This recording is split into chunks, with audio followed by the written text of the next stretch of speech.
Hello there, everyone. So glad to be back with you again today. It's a little chilly in here today. I'm not quite sure why, but it's actually warmed up outside, at least for a few days. So we'll see how this goes. Anyway, today we are talking about goal setting and promise keeping and honoring yourself first. And what does that look like? And this came to me, I don't know, a couple of days ago. I don't even know if it was a couple of days ago, but in any case, and it felt like it was something that needed to be touched on, and today's a good day for it. So that's what we're going to be sharing. My name is Patricia. I am here to help those of you, particularly women, who are go-getters, ambitious, all the things, leaders in your community and on your job, and yet still, are feeling challenged in leading yourself through all of that because of all the pressure that comes with it. And I'm here to remind you to celebrate yourself every day in every way, because it matters. And there's so much more to just living your life in an empowered way, and showing up that way. So more about that later. So here we are. It is, at the time of this recording, it is the second month of a new year. And the question always is, where are you with your goals 30 days in, right? And where people are getting judged by what kind of goals, let's say if they had weight goals or if they had, workout goals, all of those quote traditional things that can have some element of external measurement, but not necessarily including those things that maybe you've set as a goal for the year, and identifying like, oh crud, I haven't really done anything with that over the last 30 days. So I gotta, hurry up. And here's my first thought, which is first of the year, middle of the year, end of the year. The timing of setting the goal really does not matter, unless it's time sensitive, of course, right? So if there's some time sensitivity to meeting the goal, that's a little bit different. But this underlying factor that I'm about to state still matters, which is the real question is, are you honoring the promise that you made to yourself in setting the goal? That's the real thing. It's the underlying piece of why you're setting these goals and whatever. Some of it may be some external factors, but it always comes back to something very personal. And the question is, are you honoring that?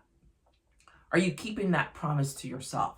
And that's where some of that judgment is really coming from. It's not from the external of, oh, I didn't go to the gym 3 times this week. It's the underlying factor of, hey, I said I was going to take better care of my health, and this is the way I chose to do it, and I'm not honoring that. See the difference? So that's what we're talking about today. For me, one of the simplest ways where it's showing up right now, there's so many different ways. Number one, I gave up New Year's resolutions and all that crap years ago. And I started setting goals. And I write, and I'm very prolific about writing them out, having goals in all areas of my life, right? There's the work and professional goals. There's the personal. There's the family. There's health. There's all the things. And it can be easy to get overwhelmed unless you're remembering what's underlying, like what's the rationale for setting the goal to begin with.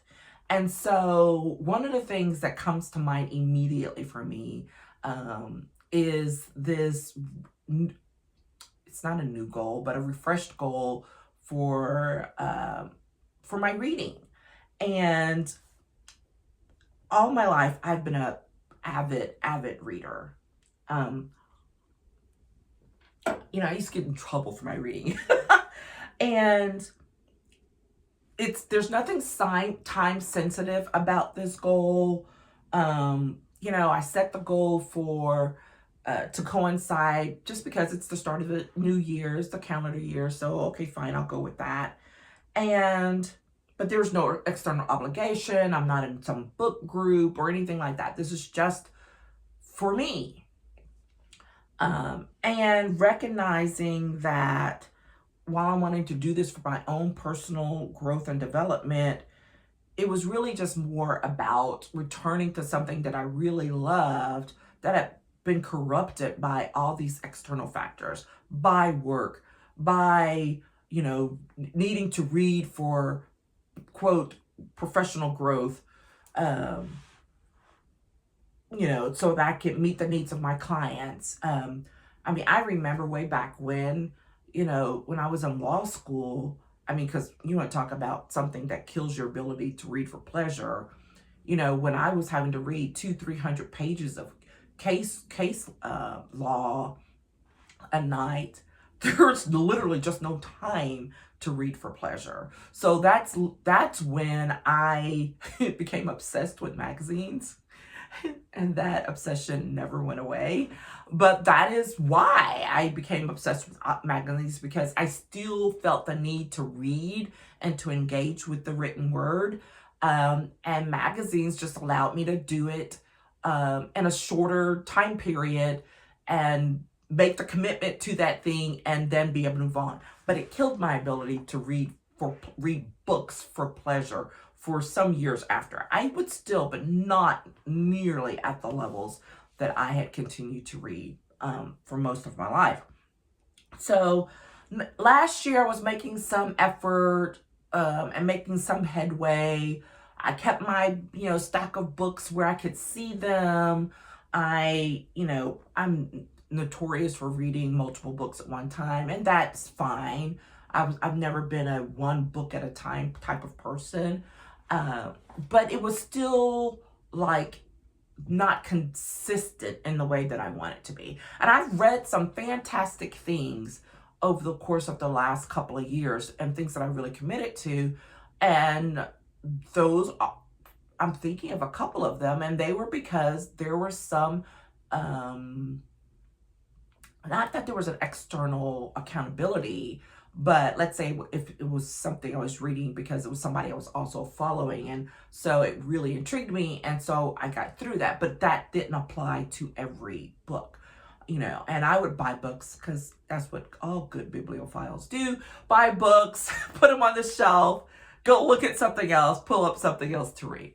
And I'm very tactile, so I don't do my reading for pleasure from electronics, because that's just a sin, I think. I need paper.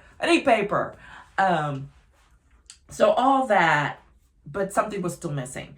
And that was really about the commitment to myself and where I could hold myself accountable for the right reasons. So at the end, was it the end of the year or the beginning of the year? Maybe within the first week of the new year, I discovered, I was looking at all the things and people are posting about, different goals and how to achieve them and all that. And I found this one where I really did. I was like, oh, I like the options. I like how this is set up. And I felt connected to it and was like, I think I can do that. And I could buy into that. And so that's what I started doing. And the details of that and how it's worked, I'll share in a different video. But that's what's really been like, pulling me through and really feeling connected back to just my love for reading the written word. And so the question is, why is it working? And the bottom line truly is, I finally just put myself first with, no guilt, no self-shaming. It's like, if I miss a day, okay, I missed a day. Where do I make it up? How can I make it up? Making the time to do it, not letting other things and other people distract me from it, and honoring the commitment to myself first. And so that was the thing that, remembering that this is a promise to myself about returning to something that I love, um, and I won't even say in a new way, but in a refreshed way. And reminding myself, I mean, there were funny things I can remember. It's like, I've literally been punished for reading across my life, and you're like, what do you mean punished for reading? Well, because, my reading I would check out 10, 12 books at a time as a child. And of course, yes, I could get through them, but I might forget or might run late. So that means, I've got, library fines on 12 books at a time. My mother was not a fan of that.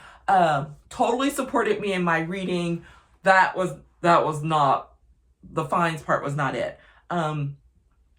I would miss bedtime curfews because I was reading.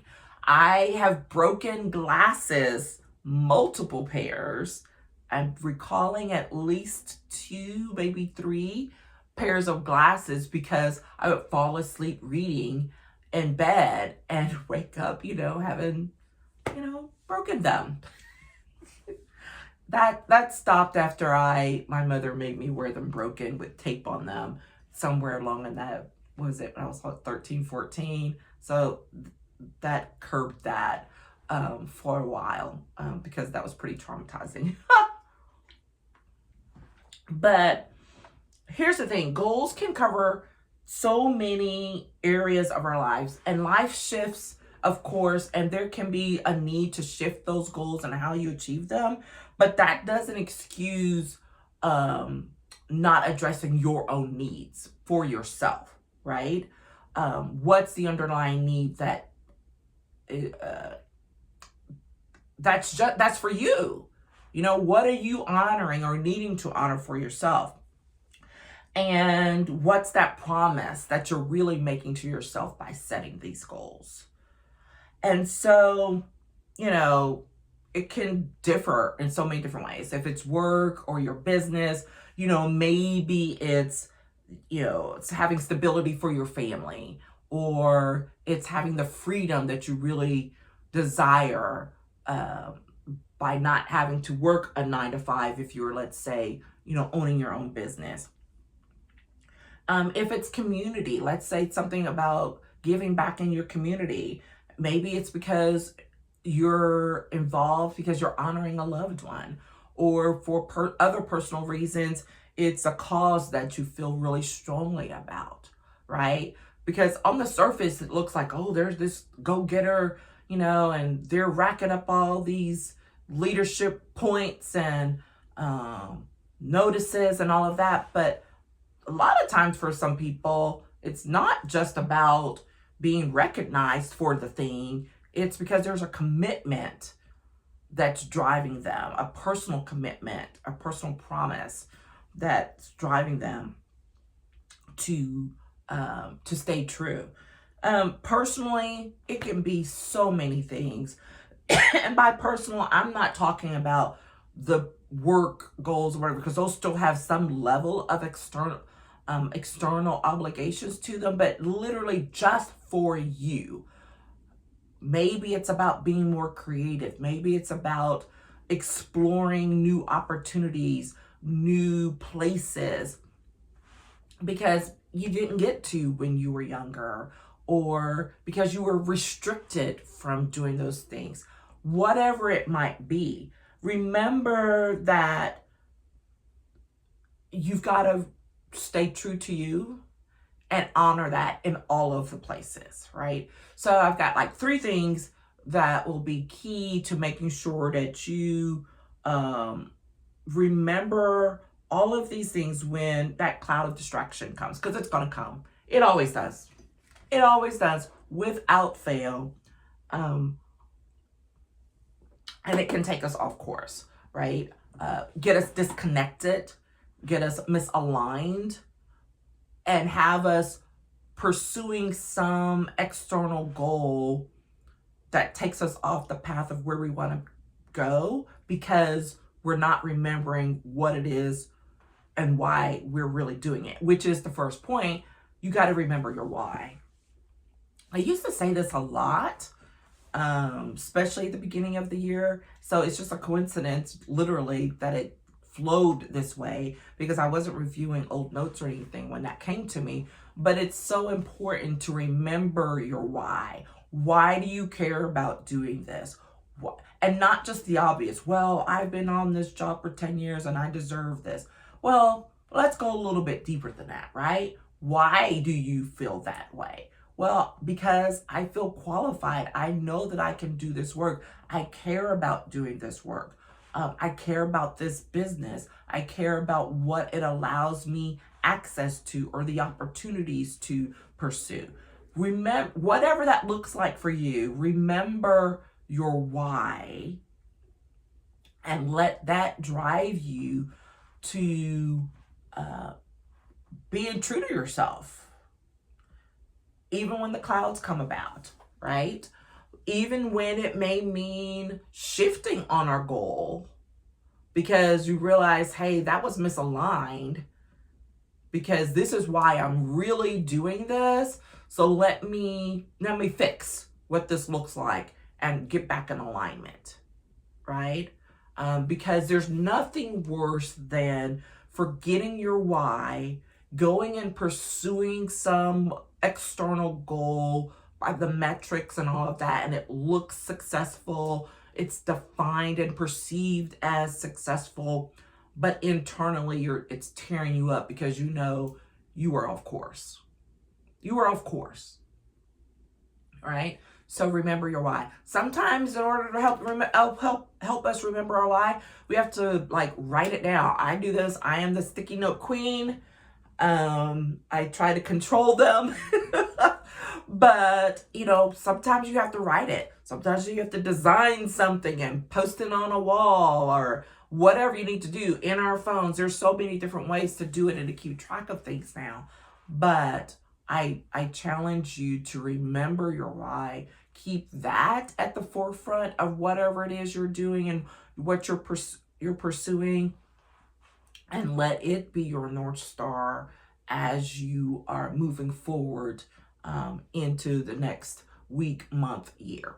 All right. The second thing is you have to remember that you are actually worth the time and the effort. This is harder than most people realize, especially for us women, because we are notorious for putting other people first. That may be a gross generalization, but highly true. Because we are taking care of families, we are taking care of loved ones, maybe you're helping elderly parents or family members. We're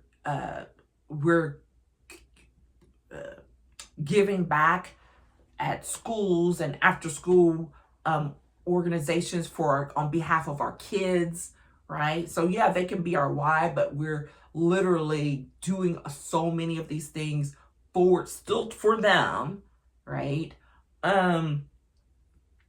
At work. And sometimes you just forget that I am actually worth taking the time and the effort to do something solely for myself, for my own satisfaction, not something that's going to get some approval externally. If it does, okay, fine, but that wasn't your goal, right?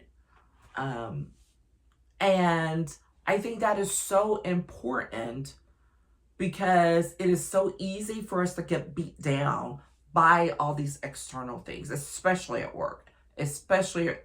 When I do my work and I'm coaching my clients, mostly women who are at the top of their fields, very successful, come across a toxic workplace or a challenging transition or something. There's stuff going on.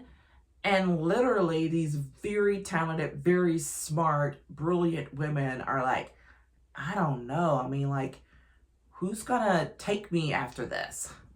I'm like, are you kidding me? But it's remembering that we are worth the time and effort it takes to feed our own soul, to invest in ourselves, to do something because it's just for me, not because it's going to win some award or boost someone else in some way. You're worth the time and the effort. And it may seem simple. It's like, oh, well, you were just talking about reading a book. Yeah, but I had to make myself remember to stop and read, because that is something I have set as a personal goal for myself this year to do more of intentionally, not as a byproduct or just when I have time, but to do it first. So that may mean sometimes I'm reading instead of cooking dinner. I'm reading before I respond to a text message or an email for someone else, because I'm prioritizing a thing that matters to me. Most of the time, that other stuff's not going anywhere. It'll be there. Rarely is it of the nature that it's so important that you have to stop and drop everything. But when we've been conditioned to stop and drop everything for other people and for other people's benefit, undoing that, it is a daily journey. Trust you me. That's a whole other conversation. It is a daily journey to undo that nonsense. And it is nonsense. All right? Conditioning, all of that. Again, a different conversation. The third thing that I wrote is you have to remember that you actually do have the strength, the power, the skills to pull off whatever it is that you're trying to do. You do have it. You are empowered with what you need to make it happen. And if you say, well, but I don't have this knowledge or these things, but you are empowered with the wherewithal, the self-awareness to know that you need to do something else and how to go pursue it, how to go have conversations with people to pursue it, right? When I decided, again, keeping it simple with this whole, book reading thing, I didn't just sit within myself. I was pursuing, I follow folks who read voraciously online and seeing what they're doing. What are they reading? How are they making it through their things? And deciding, and then when I came across the situation or the platform that I was like, I like that. I can do that. That will help me get to this internal and achieve this internal goal that I have that's just for me.